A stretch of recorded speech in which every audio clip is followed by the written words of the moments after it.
Welcome to a new episode of BFRR, our Bitcoin, Fiat, and Rock and Roll podcast that explores the intersection of traditional finance, digital assets, and digital money, and helps you understand how digital assets and digital money will evolve in the future. I'm co-host Michael Blaschke, and today I'm flying solo. No guest, no co-host, just me, a microphone, and a study that I've spent the better part of the last year researching and writing, and that went live this week. The study is called Stablecoins, How Tokenized Money is Changing the Global Financial Architecture. It was published by the FERI Cognitive Finance Institute, co-authored with Dr. Heinz-Werner Rapp, the founder and heart of FERI's Strategic Research Center. And it's the third installment in a sequence of research that FERI and I have been building together since 2021. Starting back then with a blockchain and tokenization, continuing with a takeoff of tokenization 2024, and now arriving at the monetary layer of the token economy. So why a full study on stablecoins and why now? Let me set the stage. Over the past 7 years on this podcast, almost 400 episodes, we've tracked the evolution of institutional DLT from proof of concept to production. We've covered CBDCs, tokenized deposits, digital securities, DeFi protocols, and everything in between. But there's one component that keeps showing up as the connective tissue across all of these conversations: the money side of the transaction. You can tokenize a bond, you can tokenize a fund share, you can tokenize real estate. But if the payment leg still runs through a correspondent banking chain with T+2 settlement and business hours only availability, you've created an architectural mismatch, a system break. The BIS has called this one of the central hurdles of tokenization, and I think they're right. Stablecoins are the instrument that closes that gap, and the subtitle of the study, How Tokenized Money is Changing the Global Financial Architecture, was chosen very deliberately because, as someone who has spent his career working on enterprise technology and IT architecture and complex system design, I see stablecoins first and foremost as an architectural question. Who designs the monetary layer of the token economy? On which infrastructure? Under whose rules? And who merely adapts to someone else's design choices? Those are the questions this episode will walk through. Not crypto hype, not price speculation, much more architecture, geopolitics, risk, and what it all means for the professionals listening to this podcast. Let me start with the structural argument because I think it's the most underappreciated one in the stablecoin discourse. Think about what we've been building with tokenization over the past 5 years. This is pillar 1, the asset side. The European Investment Bank issuing digital bonds on private and public ledgers, KWF placing a crypto security under the German EWPG law, Siemens issuing a 60 million euro digital bond directly to investors without a central securities depository. Fund shares as digital tokens, BlackRock's Bidder, a tokenized money market fund that has grown past $2 billion, Franklin Templeton's Benji. Institutional firms also have a say. Goldman Sachs running its GSDAP, or Goldman Sachs Digital Assets Platform for Tokenized Assets, HSBC's Orion using tokenized bonds in Hong Kong and Luxembourg, Societe Generale Forge structuring tokenized bonds and funds under French law. All of this is the asset leg, bonds, funds, securities, representations of claims and cash flows on-chain. But a token economy with only tokenized assets and no tokenized money is like building an autobahn and then insisting that everyone still cross the last mile on a dirt road. You get atomicity on the asset leg, instantaneous programmable transfer, and then the payment leg falls back into batch processing, correspondent banking, and weekend closures. The BIS has explicitly flagged this as one of the central hurdles of tokenization. Now, this is where Pillar 2, tokenized money, comes in. And I want to be precise here because the category boundaries matter. Tokenized money is not another kind of tokenized asset. It is the settlement medium for tokenized assets. Different function, different risk profile, different regulatory treatment. The study frames this explicitly as the two-pillar model. Pillar 1, tokenized assets. Pillar 2, tokenized money.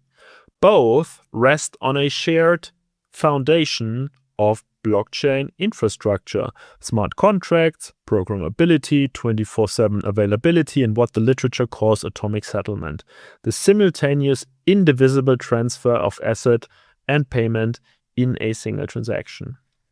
Now, stablecoins are the dominant form of Pillar 2, at least today, and this is the category into which every initiative we'll discuss later belongs. Tether and Circle on the US dollar side. On the European side, initiatives like All Unity and the Kivalis Consortium, both of which are MiCAR regulated Euro stablecoin projects. So clearly Pillar 2 instruments, not asset side tokenizations. I come back to these in detail later. The numbers on Pillar 2, over $300 billion in market capitalization, adjusted monthly transaction volumes, and I stress adjusted, meaning after you strip out bot activity and high-frequency trading, running at $1.8 trillion cumulatively with nearly 200 million individual transactions. These are Visa's numbers using a method that labels over 3 million blockchain addresses to separate organic human activity from automated systems. But here's what makes the two-pillar model more than just a conceptual framework. Brunnermeier and Niepelt showed in an influential 2019 paper that private and public money can be economically equivalent. They can be, but only under specific conditions. That equivalence breaks down when trust in the private issuer erodes, and that's exactly what happened with Terra USD in 2022. 18 billion euros in market capitalization evaporated within days. Now, the architectural lesson in all of this, the monetary layer of a token economy carries a different risk profile than the asset layer. A tokenized bond does not lose its peg. It is what it is. A stablecoin can. That's why separating the two pillars cleanly, conceptually, operationally, and in governance is a prerequisite, in my opinion, for building systems that actually work under stress for the decades to come. All right.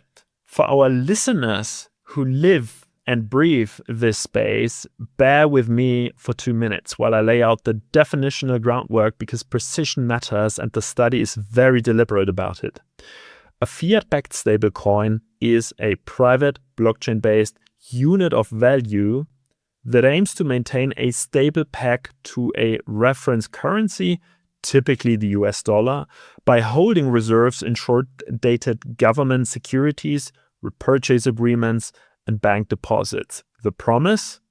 1 token equals $1, redeemable at face value. The reality is considerably more nuanced. The peg is maintained through a primary market mechanism. You send dollars to the issuer mints tokens and invests the dollars into reserves. Upon redemption, tokens are burned and you get your dollars back. And a secondary market mechanism where arbitrageurs keep the price in line on exchanges. Lyon and Viswanath Natraj analyzed this in 2020 and compared the arbitrageurs to authorized participants in the ETF market. The peg then is a market infrastructure achievement. It's not a balance sheet guarantee. That's really important for stablecoins. Now, our study at hand distinguishes 4 types of stablecoins: fiat-backed, crypto-backed like DAI or DAI, commodity-backed like PEX, gold, and algorithmic. Fiat-backed dominate with roughly 90% of the market. Under MiCAR, fiat-backed stablecoins pegged to a single currency are classified as e-money tokens, EMTs, while those referencing a basket are asset-referenced tokens, ARTs. Algorithmic stablecoins after the Terra USD collapse are effectively not licensable under MiCAR. But within the fiat-backed category, the study introduces a distinction that I think deserves much wider attention in institutional conversations: bond-based versus bank-based stablecoins. Bond-based is what we have today: Tether, Circle, technology companies without banking licenses holding reserves primarily in treasury bills and repos. The token holder has a contractual redemption claim against the issuer. No deposit insurance, no central bank access. Gorton and Zhang at Yale compared this to the wildcat banks of 19th century America. Private money issuers backed by reserves with mixed results historically, really. Bank-based models are what's coming.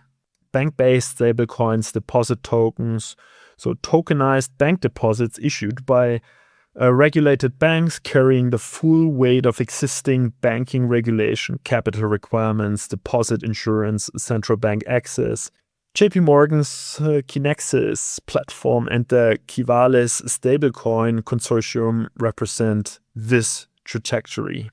The architectural difference is profound. Bond-based stablecoins create a direct payment system. Value moves peer-to-peer like cash. Bank-based models reproduce an indirect system. Value exists as a claim on a bank.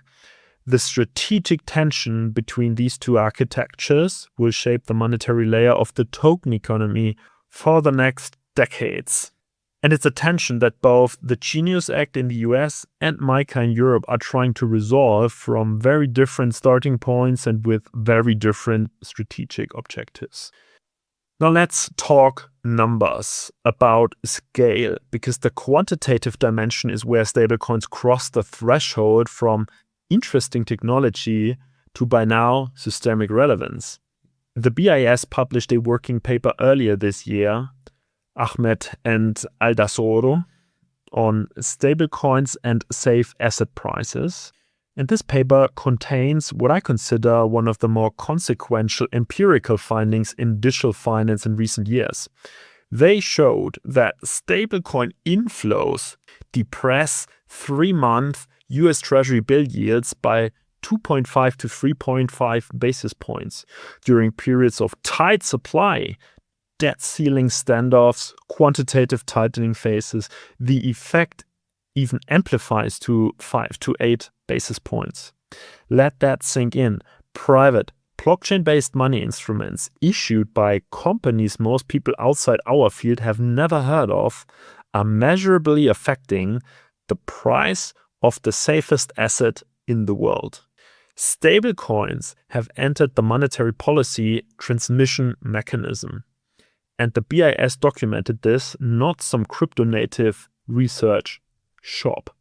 In 2024 alone, stablecoin issuers acquired roughly $40 billion in US Treasury bills. That's comparable to the largest US money market fund and more than most foreign sovereign investors.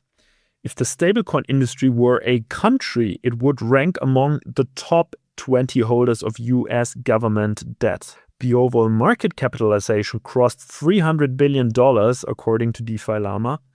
Visa's adjusted data, again, after filtering out bots, as good as you can do that, shows 1.8 trillion in cumulative transaction volume, and 71% of all adjusted stablecoin transactions by count fall below $250, which is a clear indicator that usage is expanding well beyond crypto trading into the retail and small payment segment. Weekend activity remains substantial, $435 billion on weekends versus $1.3 trillion on weekdays in the observed period, underscoring the 24/7 character that traditional interbank settlement simply cannot match.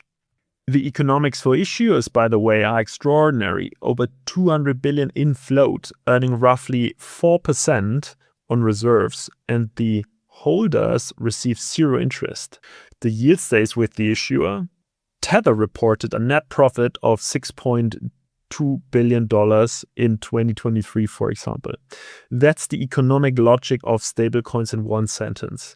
Collect global deposits, invest in treasuries, pay nothing to depositors, keep everything. From an architecture standpoint, these numbers tell us that stablecoins have moved from the application layer into the infrastructure layer. There's no longer just payment instruments, they are really structural participants in US money markets. All right, let's move on to the geopolitical dimension of stablecoins, in particular dollar dominance by design. So all of what we just explained brings me to what I believe is the most consequential dimension of the entire stablecoin phenomenon, and it's the one that Europe, frankly, has been slowest to internalize. 97% of all stablecoins are denominated in US dollars. Not 80%, not 90, 97. The dollar's share of global GDP is about 25%. Its share in foreign exchange trading, already outsized, is 44%. In the stablecoin market, dollar dominance is nearly 4 times its real economy weight, 97%. Our study at hand maps 3 reinforcing mechanisms. First, a treasury zog, a structural pull, where stablecoin reserves create persistent demand for US government debt, funded by global users who have no democratic say in this dynamic. Second, payment standard effects. As more participants use dollar stablecoins for cross-border settlement, dollar-denominated protocols become embedded in regions that have no traditional dollar banking infrastructure. This is already visible across sub-Saharan Africa, Southeast Asia, and Latin America, where Chainalysis data shows stablecoin-based cross-border flows have surpassed those of unbacked crypto assets since 2022. Third, network effects compound the first two.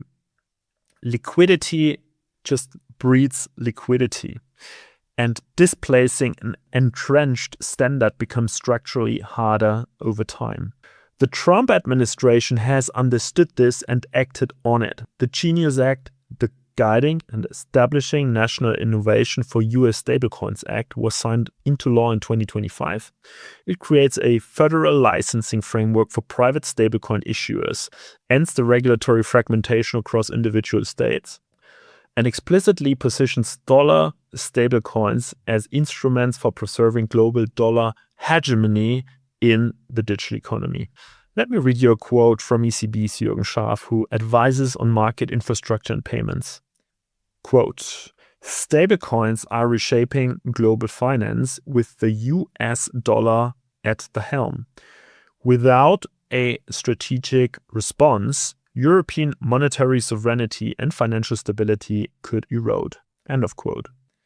And here's Michael Theurer, board member of the Deutsche Bundesbank in 2026. Quote, to safeguard Europe's financial sovereignty, we need competitive European and euro-denominated stablecoins. End of quote. So, both of these quotes are featured in the study, and they reflect a growing alarm in European institutional circles, at least, that I share. MiCAR is the most comprehensive stablecoin regulatory framework in the world. It sets clear rules on reserves, governance, redemption rights, and significance thresholds.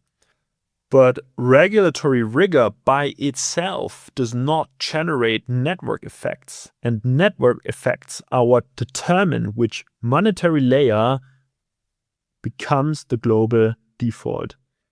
Europe does have initiatives in motion. Kivalis for a regulated euro e-money token, or Unity for both franc and euro-denominated stablecoins. Circle pursuing European licensees, but the window is narrowing. The global stablecoin architecture of 2030 is being shaped in the next 2 to 3 years. If US dollar stablecoins consolidate as the dominant settlement medium in tokenized markets before euro alternatives reach critical mass, the self-reinforcing dynamic I described becomes very difficult to reverse. So our study at hand puts the strategic question plainly. The issue for Europe is sovereignty. Who controls the standards, the compliance mechanisms, and the crisis instruments of tokenized money? Now let's move on to the risk architecture. Let's talk DPEX, stablecoin runs, and reserve quality. So we shift from geopolitics to risk because this study is deliberately balanced. Yes, stablecoins offer real architectural advantages, but they also carry risks that are empirically documented, not just hypothetical. In fact, the study identifies and presents 4 stress categories that any institutional holder should model. First, DPEG shocks. So in March 2023, USDC lost roughly 12% of its peg when Circle disclosed exposure to the collapsing Silicon Valley Bank. The ECB documented how Tether in May 2022 briefly lost its peg during the Terra USD unwind and saw outflows of over 8 billion euros, about 10% of its market capitalization at the time. These episodes show that the peg is a confidence-dependent market achievement, not a mechanistic guarantee. Again, because this is a key learning. The episodes I just outlined show that the peg is a confidence-dependent market achievement, not a mechanistic guarantee.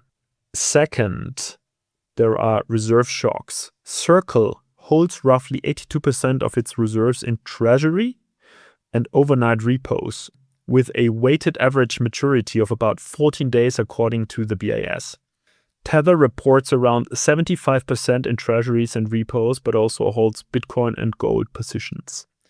And the ECB has repeatedly criticized the granularity and transparency of Tether's disclosures. Tether still provides only quarterly attestations, not full audits. The difference matters here. An attestation confirms that certain figures appear plausible at a point in time, while an audit examines business operations, control, and accounting practices comprehensively over a period of time.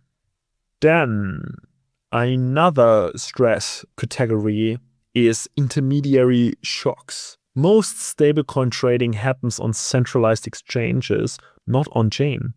So in a stress event, exchange liquidity can dry up even when the issuer's reserves are solid. So Kaiko documented this empirically after the Tether DPEG episode in June 2023. Fourth, and ultimately, there are regulatory shocks, sanctions, distribution bans, or jurisdictional conflicts can restrict the usability of a stablecoin in specific markets overnight. The US Treasury sanctioning of Tornado Cash in 2022, putting a smart contract itself on the sanctions list, set a precedent that still reverberates. From an architectural perspective, the critical insight is that these risks don't exist in isolation. They interact. A DPEG can trigger a run. A run forces fire sales of reserve assets. Fire sales in terms of $90+ billion in treasuries, which is what Tether's reserves reportedly contains, could widen bid-ask spreads across the entire money market and put pressure on money market funds holding the same instruments. The FSB mapped these contagion channels systematically in their 2022 and 2023 reports and issued 10 high-level recommendations for global stablecoin arrangements. Now, going a bit further back in history, Diamond and Dybvig showed in 1983 that coordinated withdrawals from banks can be individual rational even when the institution is fundamentally solvent. That model translates directly to stablecoins with the additional complication that stablecoin runs can happen 24/7 without the natural circuit breaker of bank closing hours. So when you hear the Wharton professor Yao Zheng say, and this is a quote that is also in the study, beginning of quote, stablecoins may function well in good times, but they can falter under stress, end of quote, then Yao Zheng is capturing a structural truth. The architecture of stablecoin stability relies on market confidence, reserve quality, and intermediary resilience in combination.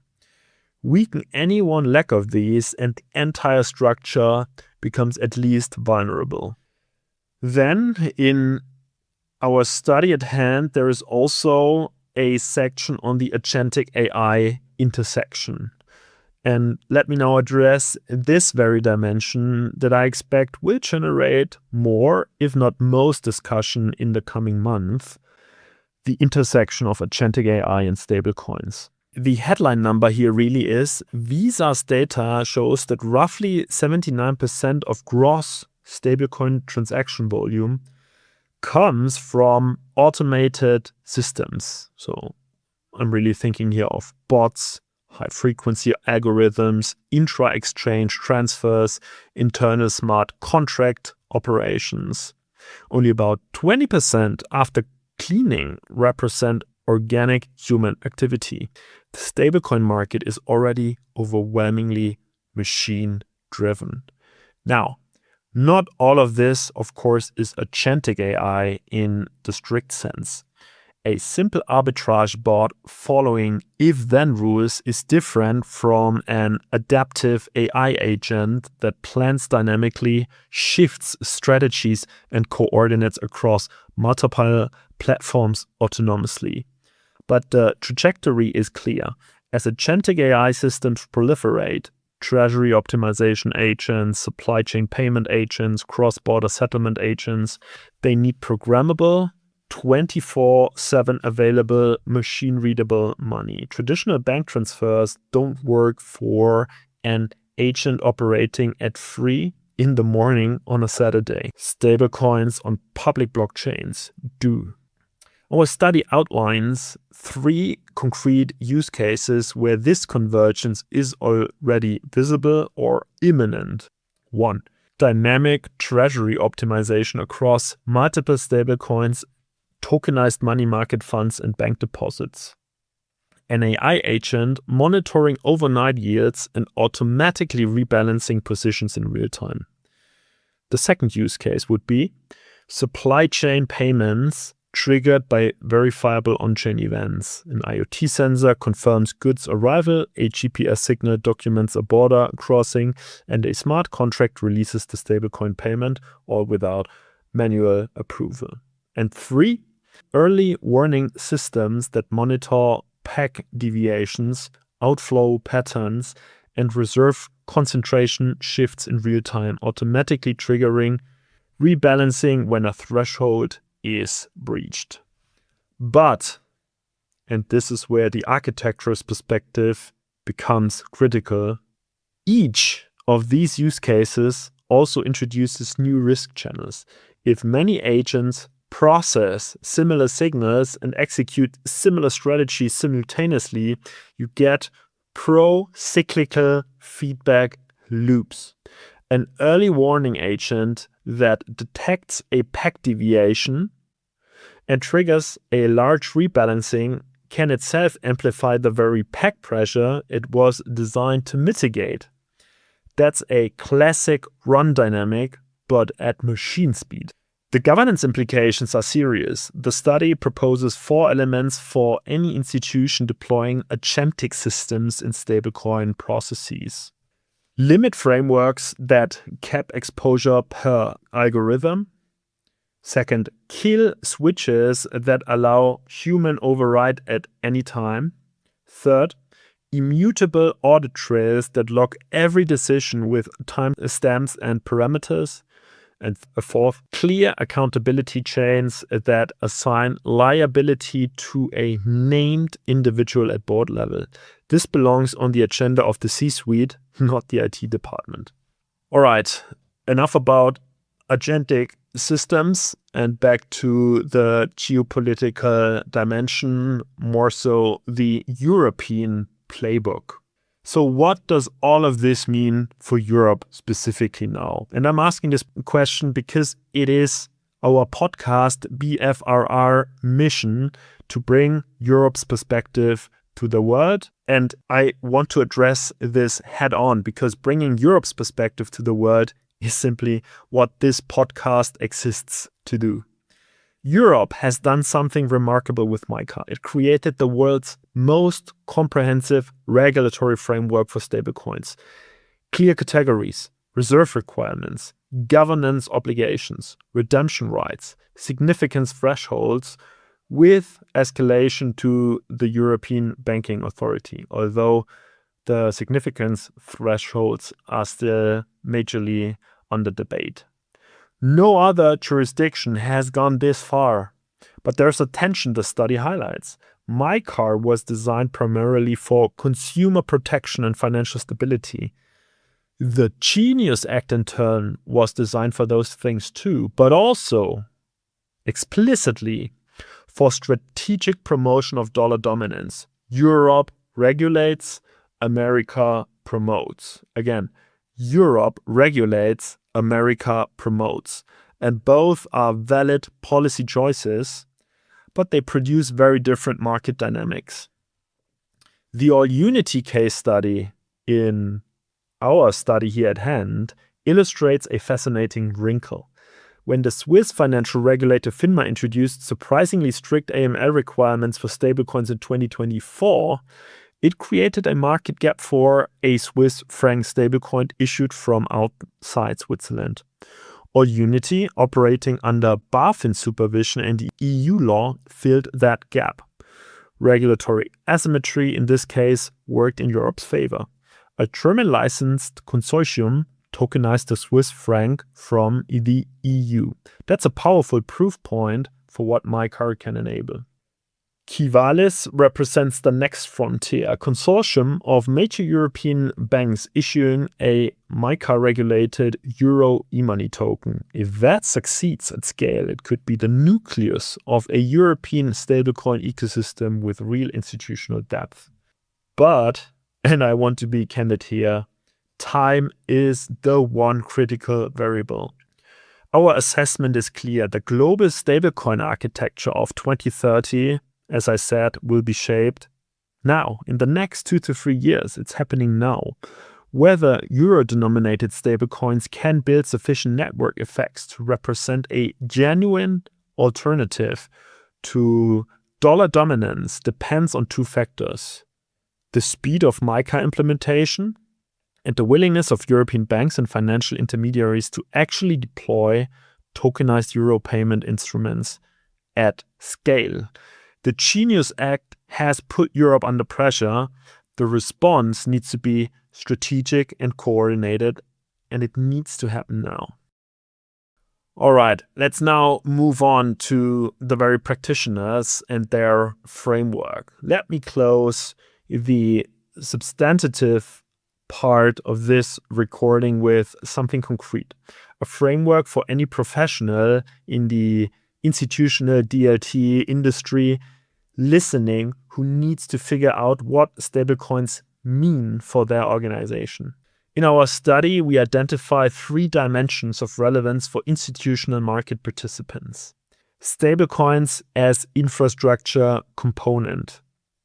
Atomic settlement, 24/7 treasury management, the operational backbone of tokenized markets. Stablecoins as risk object, money market risk, counterpart risk, legal risk, operational risk. And stablecoins as compliance topic, AML, sanctions, custody, and reporting.